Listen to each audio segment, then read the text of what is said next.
orang ternyata masih ada kebaikan di dalam hatinya.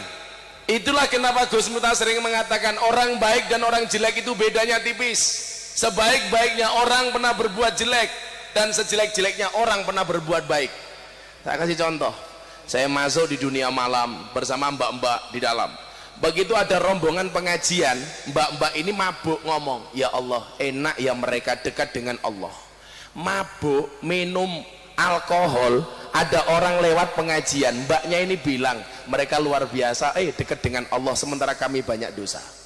Yang menjadi persoalan itu apa? Biasanya orang yang banyak dosa itu bisa menghormati orang yang baik. Yang menjadi persoalan adalah orang yang merasa baik biasanya tidak pernah menghormati orang yang jelek. Itu fakta, dan maka saya sering mengatakan apa? Jangan pernah menghina pendosa seolah-olah kamu tidak pernah berbuat dosa. Kayak mesti wong bosok kali ya. Saya sering mengatakan apa? Orang baik itu kalau didatangi orang jelek biasanya meremehkan. Contoh Jumatan. Begitu kita Jumatan, tahu-tahu anak kafe datang dengan badan yang bertato. Pasti orang-orang masjid itu akan fokus matanya kepada tato ini orang. Wow. Contoh, kalau pengajian rutin saya di pondok itu ada satu base mbak-mbak PSK datang dari Sarkem. Mereka datang ikut pengajian. Kok sampai ketahuan jamaah mereka itu PKS, PSK, kok PKS? PSK. Jangan diperjelas. Ketahuan mereka itu PSK, orang akan memandang mereka dengan pandangan jijik, dasar lonte. Orang-orang baik ini kemudian apa? Dia lupa firman Allah, fala tuzakku anfusakum huwa a'lamu bimanittaqo. Jangan merasa sok suci. Kenapa? Karena dia Allah yang paling tahu siapa di antara kalian yang paling bertakwa. Maka kemudian pandangan yang saya pakai untuk memandang mereka dengan kacamata apa? Imam Al-Ghazali mengatakan syarat menjadi ulama itu salah satunya adalah alladzina yang duruna ilal ummah bi ainir rahmah, yang memandang umat dengan kacamata kasih sayang. Maka saya tidak pernah membenci para peminum.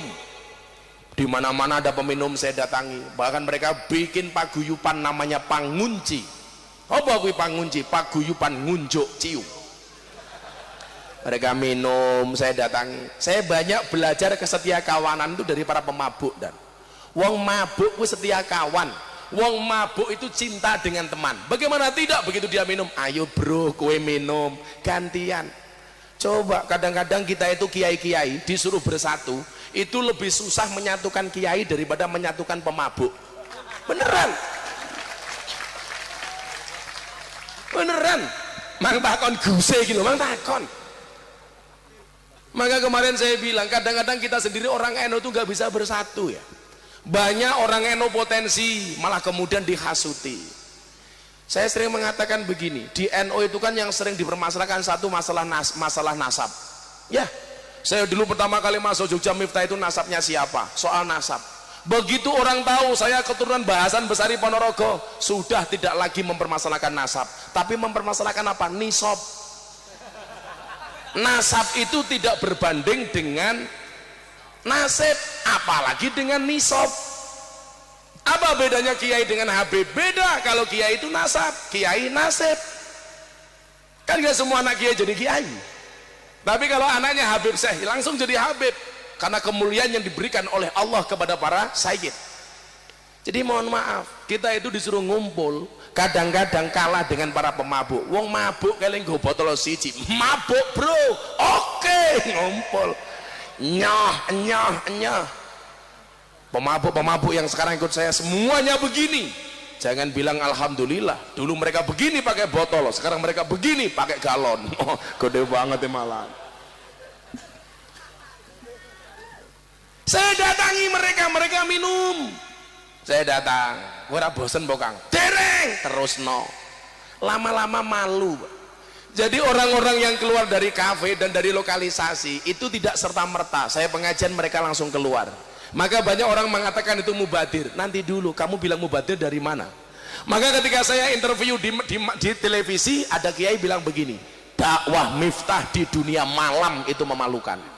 Jawaban saya apa? Lebih memalukan mana ketika kita melihat orang bermaksiat diam tanpa memberikan solusi apapun kepada mereka. Senengannya kok dadi Gusti Allah dewe lho. Tugas kiai itu menyampaikan rahmatnya Allah. Maka mohon maaf, relasi kiai itu siapa? Malaikat Jibril menyampaikan rahmat. Kalau tugas kiai itu menghabisi umat, jangan berkorelasi dengan Jibril, tapi korelasilah dengan Israel. Pateni wae kono, kan begitu. Selama ini kita sering menjadi jaksa bagi kesalahan orang lain dan menjadi hakim bagi kesalahan-kesalahan kita. Kalau kita berbuat salah, kita bela semati-matinya, tetapi kalau orang salah, kita salahkan semati-matinya. Ini kan gila. Maka saya katakan, pada akhirnya surga itu akan ditempati oleh ahli maksiat yang mau bertobat, bukan orang yang sok suci namun pada akhirnya tersesat. Maka hari ini mau saya bilang ya, kue sing ndablek bilang, ketok rupa-rupa ndablek bagi kita ini. Santai wae. Saya itu punya tamu, Pak. Saya punya santri, saawak ki kebak tato. Dari ujung kepala sampai ujung kaki ditindik. Ono sing kene nganggo mur, baut, mangkokan, pelek begini. Apakah saya benci mereka? No. Saya pandang mereka dengan kacamata kasih sayang. Begitu saya melihat WTS, apakah saya benci mereka? Enggak. Saya pandang mereka dengan kacamata kasih sayang. Buktinya apa? Saya kasih contoh. Walaupun orang itu jelek, dia masih punya Allah.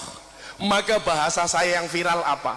Cukup bodimu bermaksiat, gak usah hatimu ikut-ikutan bermaksiat.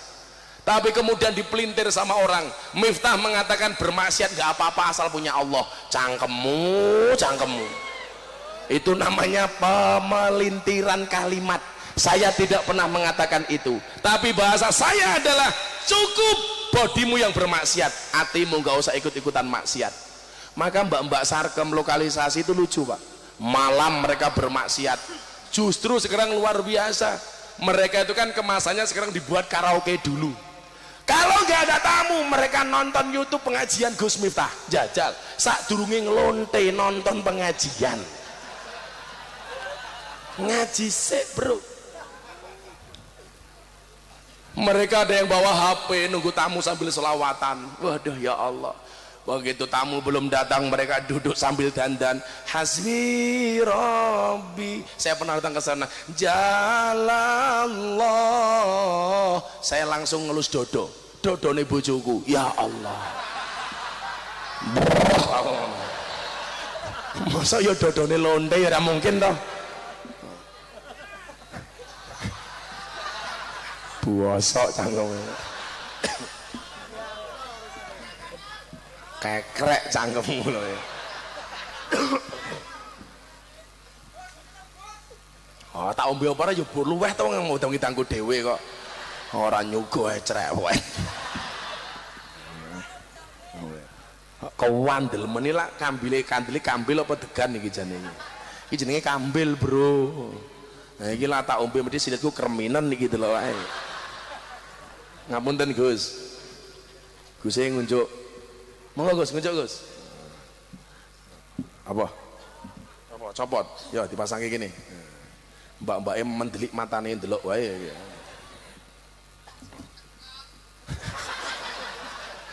Cam.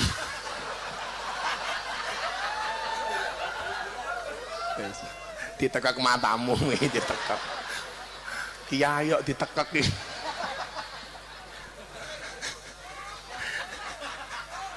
Error saya. Masuk kiai ditekak ya modar aku ayo. Sallu ala Nabi Muhammad. Walaki yang duru ila qulubikum sing didelok atine. Maka mereka kalau pengajian saya ajak bersolawat nangis, saya ajak tahlilan nangis, saya ajak sholat nangis. Itu kan kebahagiaan yang luar biasa, Pak. Kenapa kemudian saya tetap melakukan secara istiqomah menghampiri mereka, menyayangi mereka? Karena saya meyakini mereka tidak akan pernah menjadi PSK selama-lamanya. Kalau toh kemudian mereka menjadi PSK selama-lamanya, mau, saya yakin tamunya nggak mau. Ah, ternyata tamunya modern di sini, keracunan, susu kada luar sah.